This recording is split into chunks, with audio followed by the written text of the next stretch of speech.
What's going on, everybody? Marvel Cross 316 back with another comic book flashback, and today, folks, we are going to be looking at X-Men issue number 8. And this issue came out in November of 1964, and today, folks, we're going to see the X-Men come up against a new villain, and that villain is Unus the Untouchable. He's a pretty unique villain, and hence the name, he cannot be touched. And so how are the X-Men going to be able to defeat him? We're going to figure all this out as we continue to look at Volume 1 of this series here. Let's go ahead now and get started. With today's title, we have The Uncanny Threat of Unus the Untouchable. And this issue is brought to you by Stan Lee, who wrote this issue. We have Jack Kirby on the artwork, Chick Stone on the inking, and Sam Rosen on the lettering page. Now remember, the X-Men have already graduated, and now we know that Cyclops is going to be the full-fledged leader of this group of X-Men. The X-Men still are pretty young. I mean, we are only into the 8th issue so far. And so what we see here is that the X-Men are going to be guided by Cyclops now instead of Professor Xavier. Professor Xavier is on his own little mission, as we will soon see as we continue to look through this issue. But let's go ahead and now get started. We see that the X-Men are practicing in the Danger Room, even though they have, excelled in their studies and they've graduated. You still got to go and train because you never know which kind of threats that you will come up against as the X-Men, because there are all kinds of mutants appearing and popping up out of nowhere. The X-Men have to be prepared. And so Cyclops is acting as Professor Xavier. He's being the leader, and he's going to prove in this issue that he is actually a pretty good leader. And so we see right here just some of the things that the X-Men are practicing on, as we see Iceman freezes up to the point that he becomes so transparent that he's almost invisible, kind of like Sue Storm from the Fantastic Four. We also see that Jean Grey is going to lace this ball of yarn through these holes, and she did a pretty good job here. And what we see in Cyclops' mind here, Scott Summers, is that he has some feelings for Jean Grey. He says, if only I could tell her the words I really want to say, how gorgeous her lips are, how sickened her hair is, how I love her, but I dare not, because he has to be a leader of the X-Men, and he doesn't need to show any emotions. And so what we're going to see is Cyclops is going to have to, not show his emotions around his fellow X-Men, because he wants to prove to Professor Xavier that he is an excellent leader. And he tells them that. And so we see that he's going to allow the X-Men to go spend the rest of their day, do whatever they want. And so we see that Bobby and Hank McCoy are going to go out on the streets just for a stroll, when all of a sudden they come across this big amount of crowd here. They're looking up where this little boy is trapped on this water tower, and Beast is going to scale the building and save this kid, risking the chance of people seeing his secret identity and revealing who he is. People say, oh look, it's a mutant, and this has to be the Beast. And so we see here that Hank McCoy saves the boy, returns the boy to his father, but by returning and getting there on a rapid pace, we see that the humans here are going to make fun of Hank McCoy, saying that he moves like a gorilla, and I've heard that mutants are going to take over the world. Let's go and take them down. Let's take down his friend as well.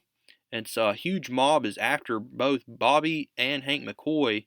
And by the time they return to the X Mansion, we see Hank McCoy his entire suit has been ripped up to pieces here, and Hank McCoy is furious here, and he says, "I've had enough. Maybe Magneto is right. Maybe Homo sapiens are just ain't worth saving."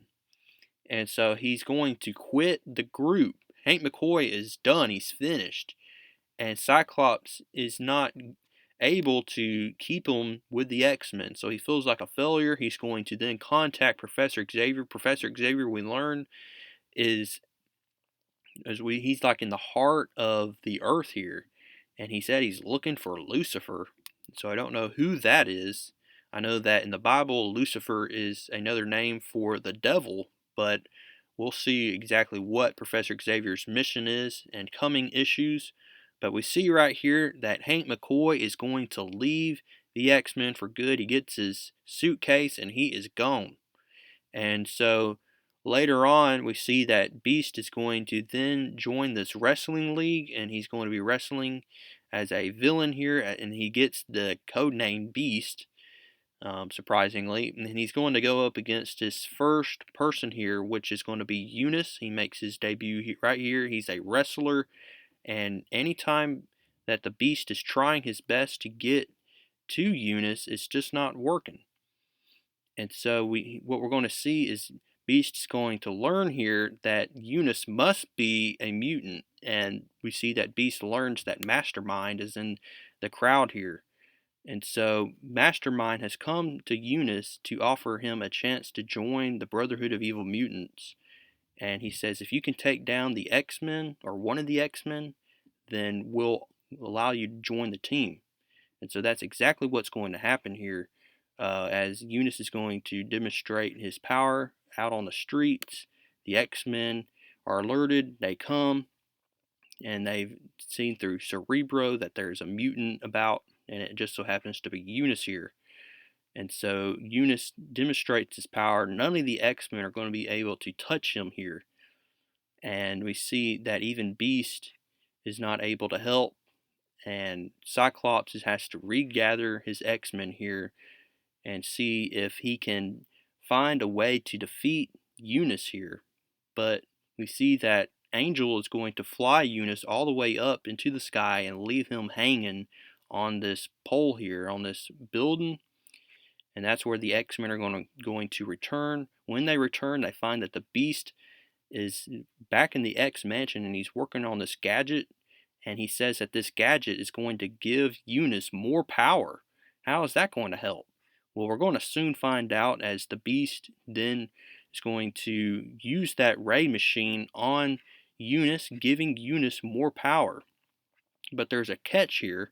We see that as Unus continues to gain more power, we see that he's not going to be able to touch things like he used to. And because of that, he's going to get extremely hungry here. He's going to get extremely hungry. Everything he comes into contact with, it just destroys. He destroys everything he touches, and he can't touch anything like that plate of what we see steak. It floats right in the air. And so we see that Scott is keeping his eye on Beast because they all suspect that Beast has turned evil. But what we're going to see is Beast is not going to reveal to the X-Men exactly what that machine is going to do until they get there.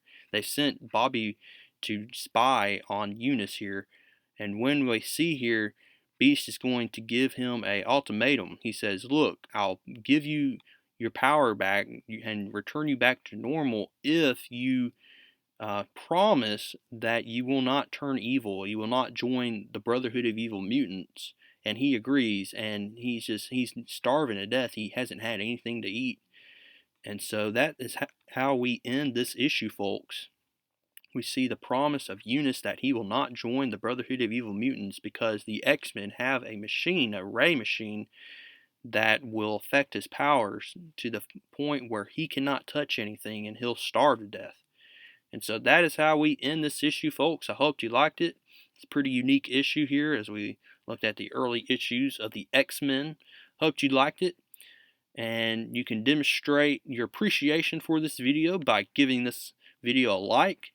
Comment down below what you liked about this issue. Subscribe if you have not. And I will see y'all in the next one.